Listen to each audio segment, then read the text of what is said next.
Hey everybody, it's Always Bookin Comedy, and I'm so excited about this week's guest. We're here every Monday, 6:30 Mountain. Type your questions into the YouTube chat if you got them. We got Rion Evans. Hi there. Honestly, I don't know a ton about Rion, so this is such an exciting episode for me. I do know that many Colorado comedians call him one of the best show producers in the state, and we're going to find out what that means and why. I also know he's a very funny comedian. I've seen him perform on stage. So let's jump right into it. Rion, why are you a great show producer? What Because are all these rumors? Are they true? they are true. I am the best in the world. No. I don't know. I'm a comedian first, and to be quite honest, I'm not really a show producer. I'm just a comic who has a show. And with that being said, I try to look at the comics perspective for the most part when I'm booking, when I'm looking for new talent, anything like that. So I don't know. I hear it a lot, myself, as far as like, they just enjoy the show. I think it's the all around feel that most comics are experiencing. The audience is great. The room, no matter how big or small it may be, just if it's good atmosphere, I think that's what people are speaking to it. So I'm a part of them making that happen as well, too. So I can't take all the credit.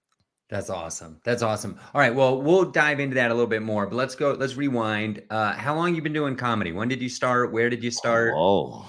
I don't even know if this is the exact number. I haven't done the real math. I think I'm like 19 years in, maybe even 20. I started in Los Angeles, California.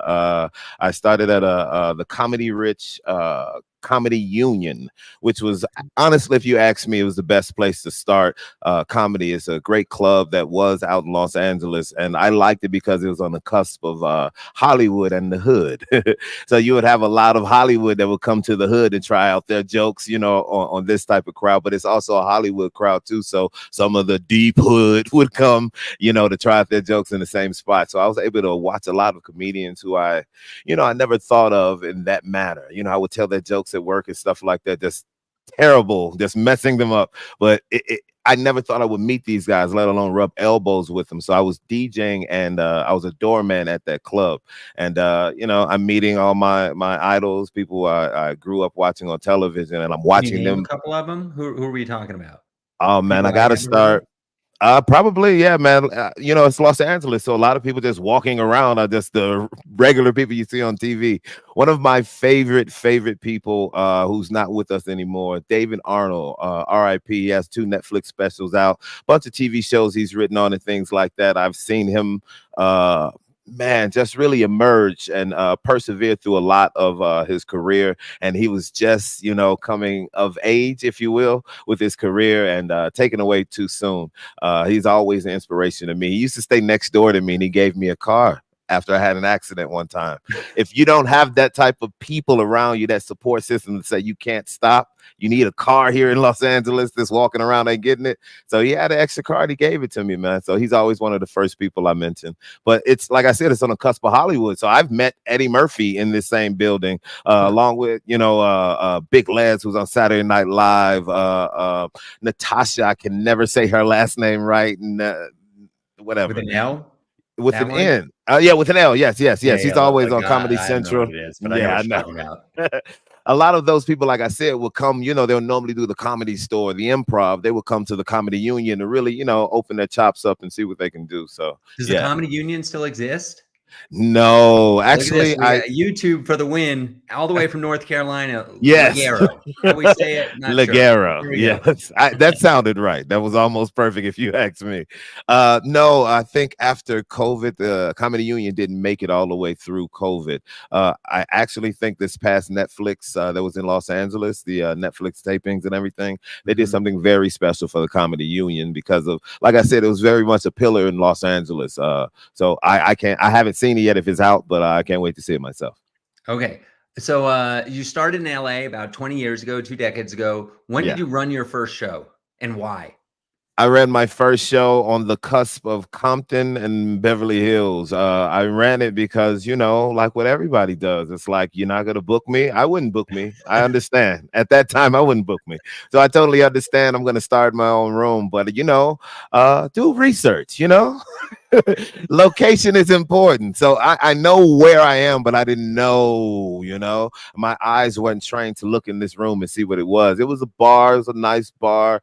But it was I don't know how familiar your gang terms go, but this was a Bloods bar. And I had no idea they would been sitting amongst us and having a great time for like weeks and weeks and weeks. And I took 1 week off. I had to go do some shows out of town, and I let someone else host, and chaos. No, a lot of intimidation. That's a better word. A lot of intimidation happened when I wasn't there. This should have been my first dose of what it is to be a host and to own a room from the stage. It's hard to take those days off, but that was my first room. It was just because I needed somewhere to go. But honestly, LA has been really good. Had been really good to me. It's I worked every night of the week. It wasn't too many places where I couldn't go and get on stage. So it was just kind of, I kind of liked hosting, and I didn't know it all the way yet then. Nice. So how long ago did you show up in Colorado? I've been here maybe 11 or 12 years. Whoa, I had to look away for the man. 20. Okay. Yeah. Okay. Yeah. What was how was the independent comedy scene different than 12 years later now? We obviously had the pandemic, which was a big thing. Yeah. But, was it similar, different? What was it like? I think it's very similar, but there are subtle differences.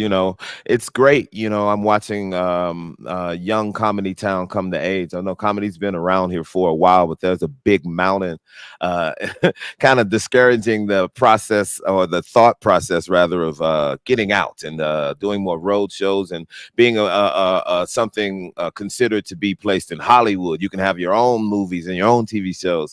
That thought process wasn't floating around as much here. So now I see it a little bit more. It's great to see little egos and everything. It's great to see people, what my mom would say, smelling themselves and coming of age in Colorado. It really helps for everything when it comes to comedy. The more you believe you're funny, the more you will be funny. And the more you are funny, the more this audience will be there. And they'll say, no, I'm not going to make this a free show. As an audience member, I want to pay you. And that's the whole landscape of show business, is to get the business going for everyone. What's your favorite room these days that you're running? Your best show, would you say? Oh man, it's my baby. Oh yeah. It's my baby. I do have a couple of shows I run, some big, some small, but this is my baby. I'm in Parker every month. I think we do second Saturdays, sometimes third, but sometime in that middle, area. We do Saturday night, and we have, honestly, the best time. It's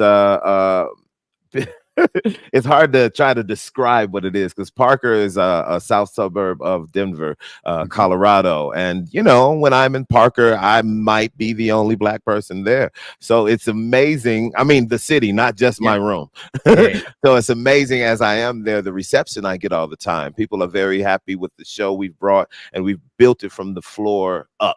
So it's something that the city and the people of the city, as over years, I think we've been there like 5-6 years, have built to be. This is one of their go-to comedy shows, if not the only one. I would appreciate more comedy shows popping up around, but just, keep the caliber high so people can really enjoy. I think my motto or mantra in producing is go where the people want it the most. So I've been producing shows outside of outside of Denver, which has plenty of shows. So Parker has been very receptive, and they love everything we're bringing, and that's what you kind of want, a show that kind of sells itself. Yeah. So tell me about the room. I haven't been there. Is it a restaurant? It's very, very nice. What is it? It's a little bit of everything, and that's the best part about it. It's owned by theater backed, if you will. They come from the theater, two owners. That's Leanne and Ralph. They both come from the theater, so events is what they do there. It's like more of an event space, so you can see anything from, I don't know how you say it nowadays. I don't want to hurt anybody's feelings, though, get in the chat, but the little people, the wrestling. Okay. They'll have the wrestling in the back. They'll put the ring in the back and let everybody come in. They do murder mystery, my comedy show. show. Of course, the karaoke, the bingos, and things like that. But they take pride in bringing this community fun, off the beating cuff style of entertainment where they can keep coming back and keep supporting. So I love this place. I went in there one time and told them I'm a comedian, talked with the owners, and they set me up with the show. And I didn't book anyone. They just wanted to see me. I did like an hour, and that was all she wrote. Nice. So you've been running it 5-6 years. Well, Yeah. well, first, how big is it? How many seats? Oh, it varies. So it depends on what we're doing, when we're doing it. Of course, weather and all is involved. But they have garage doors, so they can open the garage doors and make it a big event. We've done that a few summers when the weather is right. But for the most part, inside, anywhere between 100, maybe 110 seater like that. Yeah. That's great. Do you fill it up? For the most part, summer's been fluctuating. I try to, it's a win for me if I can get a majority of the room filled, Okay. especially through these summer days and things like that. But winter, I mean, the walls are sweating. It's rocking. It's rocking in the winter. Yeah. What you got any? So one thing I want to ask. Well, okay, I'm gonna go in order. I got so many questions for you, Ryan. Let's try to keep up. So let's say it's a 5-year-old room. You've been running it for 5 years. Can you name one thing that you've improved in the show in those 5 years? Might have been in between the first and second show, but something that changed, something the venue changed, something you asked the venue to do. Well, as I said, comedy is growing here. So, with that comes, the grow of the desire or how people want comedy. And I watched this grow amongst the people, like I said, but also I'm watching comedy grow amongst some of the owners and the venues where they're taking more pride in their comedy show rather than just a throwaway show. It's a free show. Come on in. They wouldn't let me do a free show there. So our tickets started at $5 and they kept escalating to the point where they're $15. And as we're escalating, you're seeing more table tents. You're seeing more advertisement. You're seeing the work there. I can't remember his name, but a very famous actor. He was on I'm Gonna Get You Sucker. I know you don't know that movie, but very famous actor. I was DJing back in the day, and I DJ'd his birthday party, and he used to come to the comedy club. He said, I look at everything. I pay at the door. I buy drinks. I know I'm just a regular customer, but I look at everything. So I need to see the value of my money in what you're doing. And I think as people are putting in, as the venues are supporting, the comics are supporting, I always, bring something better, something a little more elevated. I want my room to feel like a showcase rather than, here's another room. I want it to feel like you're literally practicing or bettering or getting ready for a big showcase. Yeah. Nice. Awesome. Okay. Talk to me about lighting and sound at that venue, and then maybe more generally. Do you bring it in? Does the venue provide it? What do you like about it? What do you not like about it? That kind of stuff. It's perfect, actually. The venue's taking time. I've watched that grow and build as well. They started out with just a few lights. The sound was still always good, at the studio. They've elevated that to the point where the DJ is not always on the stage. Now it's in the back of the room. And that makes it so they can add more lights, more sound equipment for what they specialize in, especially on the weekends. They do live bands. They even have an outdoor stage where they can do live bands outside. So they've been building it, so it's one of those venues where it's an intimate venue. Like I said, 100. It's not like Red Rocks, but it's still that same bands you can see, still that same feel. A lot of bands respect this place, so the sound is great. They have a spotlight. They have all the on one board. They got all this stuff ready to go. So yeah, it's a showcase style room, and it's ready and built for it. That's all. Stage, big stage. Yeah. So the stage has just been rebuilt over this past summer. Summer, kind of the beginning of spring, summer-ish kind of deal. Just been rebuilt, so it's a very tall stage, being repainted and fixtured. So it's not very tall. It's a little taller than it was before. So whether it's one step, it's now 2 steps. So that's it. All right, give you a little more authority. Yes, sometimes it's needed. Exactly. Okay, so you alluded to this, that summer can be harder to sell tickets to comedy shows, and that is not just you, for sure. Man, I'm so glad we're getting into fall, because summer is brutal. Yeah. Although I will say, NFL, if you run a Sunday show or a Thursday show or whenever the heck they do their football games, now Saturday with college football, football is also a Very grenade hard. for Yeah. comedy show producers. But it's nice Yes. to be leaving summer. When you're having trouble filling a room on a particular show, what kind of tricks and tips might you have for other show producers trying to get an audience? Because you I can't don't really do a comedy show without an audience. I don't know if you've you noticed this. It's not very fun. It's fun for no one. I don't know if I have any tricks or anything. I'd stay consistent. I think consistency in this day and age with short attention spans and everything can kind of do the trick sometimes. So of course I do social media and I'll, add more money or less money depending on what part of my marketing I'm doing. But I leave a whole kind of team for that, a whole another division for that as much as possible. So I know we do social media. I know we collect emails, live emails really do the trick for us, as far as I'm aware of, I should say. Okay.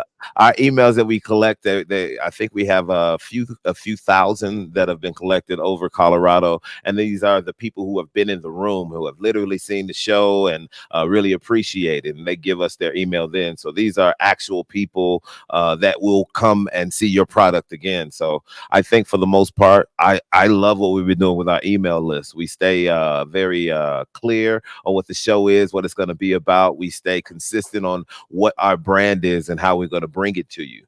Because for us, it's hard to sell comics, rather. I like to sell the entire show. Just come to this show. Just trust that these comics are going to be good, and we don't let people down. We're in the business of that. Yeah, I would have to agree with that because even kind of famous comics, nobody's heard of them. Tomorrow I'm Yeah. working with a guy. He's been on Late Night with Stephen Colbert. He's a regular at the Comedy Cellar. He's flying in. Nice. He's awesome. Nobody has heard of him. Like, no, even maybe if you're like a huge comedy fan, maybe, but Right. like most people aren't big comedy fans and they don't know. They can probably name 3 comedians and 2 of them are dead. So I always work with the things. Yes, that's the main thing. And I try to work with the things that don't move. So you can prepare holiday shows at the top of the year. Those days don't move. The venue is going to be there. They're not going to lift it up and move it to another address. So sell the venue, sell the host. I try to sell the host all the time because that's something that the people can trust every time, if the host is there. So I sell things that don't move, that'll be there every time, as consistent and funny, of course, along with the comedy show idea. Yeah. We got another YouTube note. Was this the actor you were referencing before? Chris Rock? I don't know what that means. But, I don't know when I reference Chris Rock. I've never met Chris Rock. I've seen him. I saw Chris Rock at the McDougal Comedy Cellar location, which was wild. It's like a 7,500 person room. Here we go. I'm gonna get you, sucker. Was that the movie you mentioned? I'm gonna get you, sucker. Not Chris Rock. Oh no, not Chris Rock. He Jack Slade in the movie. I can never remember his name. His wife was very nice, and they hired me to do his birthday party as a DJ and a comedian. So the second most famous person. I mean, Eddie's in the movie. Third most famous. I'm gonna get you, sucker. Eddie's not even in this movie. I'm getting confused trying to remember his name because he was also in 48 Hours, another 48 Hours. Yeah. Okay. Repay Your Debt to Me if you remember that movie, Fifth Through the Glass. All right. Help me out there in YouTube land. Okay. Let's see. Man, what else should I be asking? You run so many shows. Oh, what about ticketing?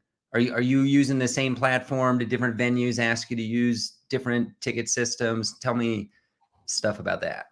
Tickets are wonderful. Try to use those whenever you can, even if they are free shows, because you can still kind of gather information, gather emails, gather what works best practices, all from those ticket links. So some of my shows that are free that don't really have tickets, I use eBright, and I just use that to email, stay in tune. The shows that I do that are ticketed, I generally leave that to the venue as best I can.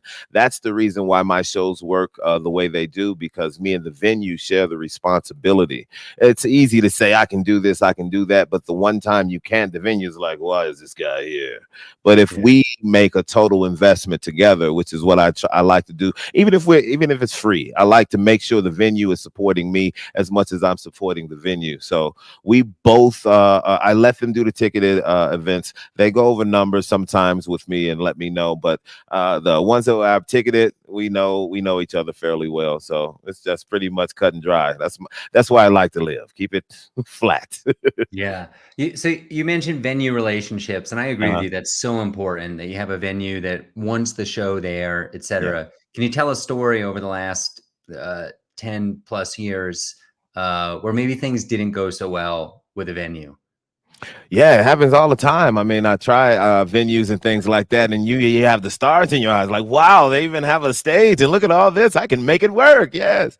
And no, it's very difficult.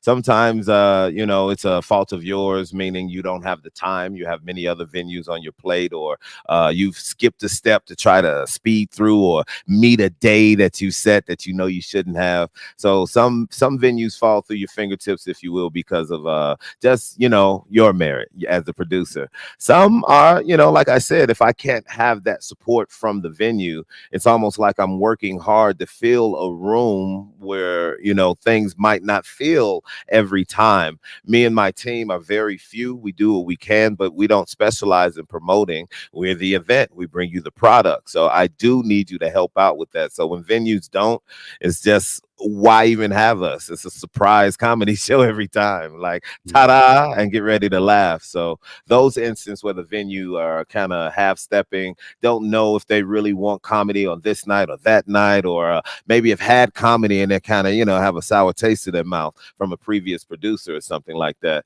I've run into many instances like that, to actually be as specific as you might be asking for. I'm sorry, but it happens often. Yeah. Yeah, I hear you. Yeah. Let's talk about booking, Uh-huh. folks. Any real exciting booking victories for you? Anybody you were excited to work with? Any good stories Um, there? I'm always excited to work with any new comedians as long as you're funny. Just send your clips. I like to see your clips. Some people honestly resent that. I don't know why that is, but I ask you to send clips so I can book you with someone that's not you. So you're not doing the same comedy that the guy before you just did, or girl. I don't want any problems. But I try to make Those aren't sure the only I'm. two genders anymore, Ryan. I You know. gotta, you gotta, you gotta keep going. Them, they, whatever, space person, whoever you are. I try my best to book the show according for the audience and then the comic. And after that, it's just be funny. I take all the pressure away as far as like, what happens in the room. I try not to give you a light and I tell you that, what 10 minutes is, 15 minutes is. Get off the stage, please. There are other people. But my favorite parts, small or big, my favorite parts is when it's unsuspecting. So I think his name whoosh by my face one time in a breeze. I think it's Steve McGrew, I think is his name. Oh, And I had Mudflap. Mud Somebody just Flap. told me to book him. Apparently, he lives in Yo, Colorado.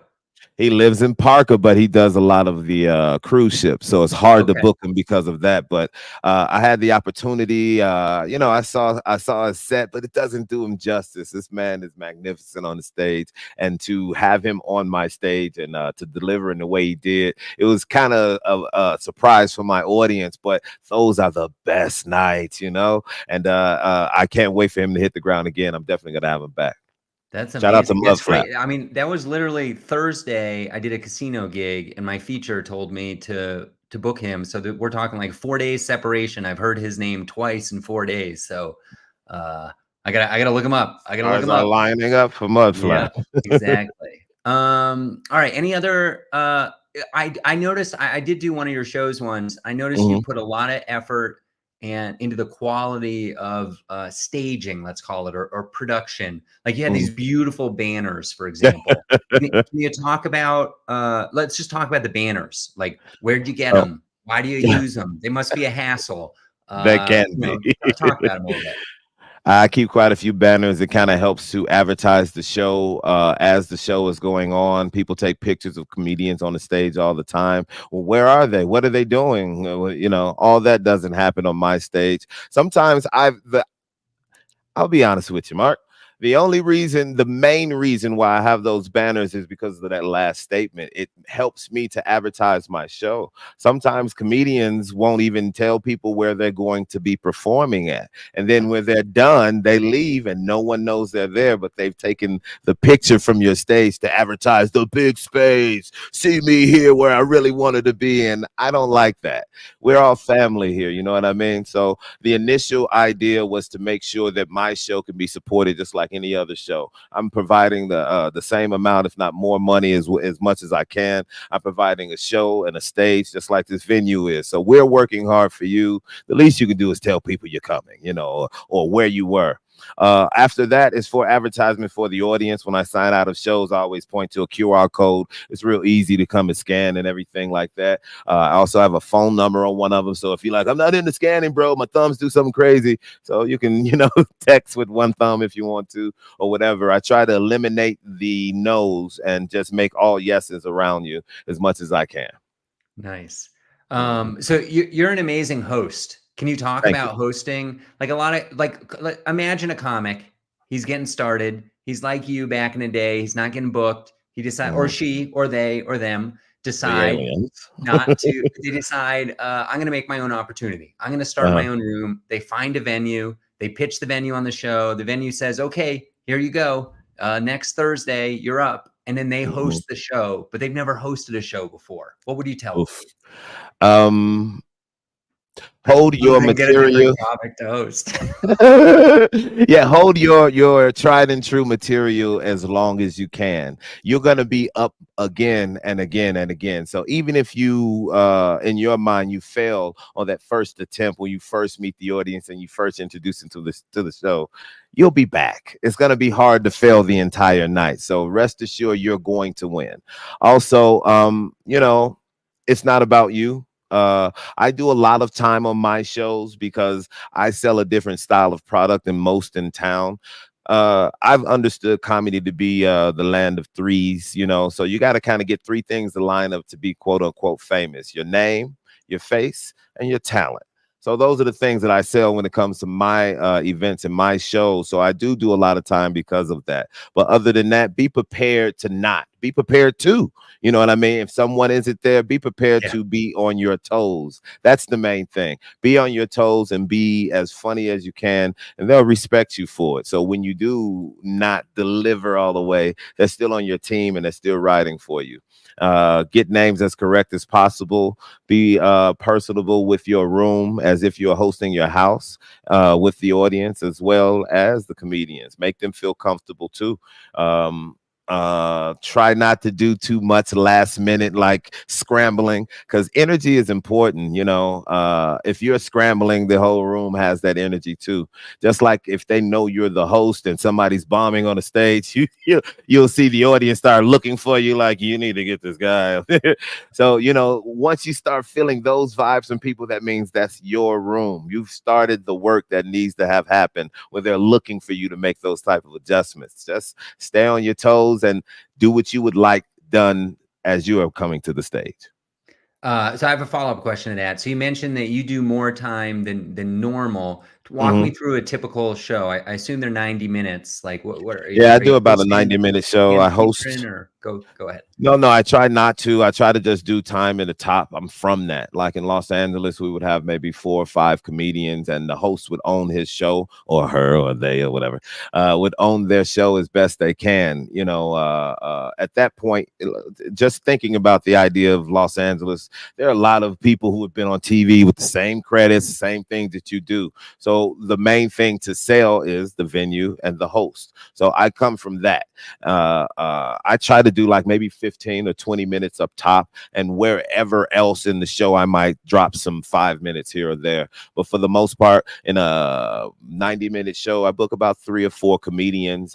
If they go over their time, I'm not going to take your lunch. But if you're doing too much, that's too much. And I try to have my last person. I try not to throw around the term headliner. It kind of goes to people's head, especially here in Colorado. The last comic. Yeah. our comics is going to close us down and bring it all home for us. You know, I give them a fair amount of time as well, 20, 30 minutes, depends on who they are, something like that. I try not to overdo it with them because I want them to be able to come back as well, but I don't want a shorter set for my last person as much as I can. Sometimes I'll hire a host and I'll close out the show just because I haven't done it in a while. I might do that once a year, but you know, it's a kind of a combination of things. It depends. Like I'm glad you asked this. This is perfect because I run my rooms that way also to leave time. I know what it's like to just pop in the room and be like, hey, man, you got some time? Yes, I do. Come on, you get on stage. And I might even pay you for it, but no one stops by my rooms. Not one comic. Even when I do the improv, I don't see any extra comics in the room. So maybe that's something that might have been changing when it comes to the networking / booking in the town. Nice. Speaking of, how do we find this Parker Comedy Show so I can drop by and hang out in the back of the room? I would appreciate that, Mark. You're always welcome. You can just go to rionevans.com. I have all my shows there, all my events. I have a multitude of things I try to keep in the air. I'm always looking for some new and exciting events to do and places to do it at. So all my events there, I update everything fairly fairly on time, but for the most part, everything is up to date as of now. And it's one of my shows that I really, really love. It's a very exciting show. It's not just your standard out of the big clubs kind of show. It's a showcase where everybody can come and enjoy themselves. Adults only, but everybody can come and enjoy themselves. Great bar, great service, great team that works there. And I always hire the best in Colorado. Unless my friends come in from out of town. I got to put them on stage. Yeah.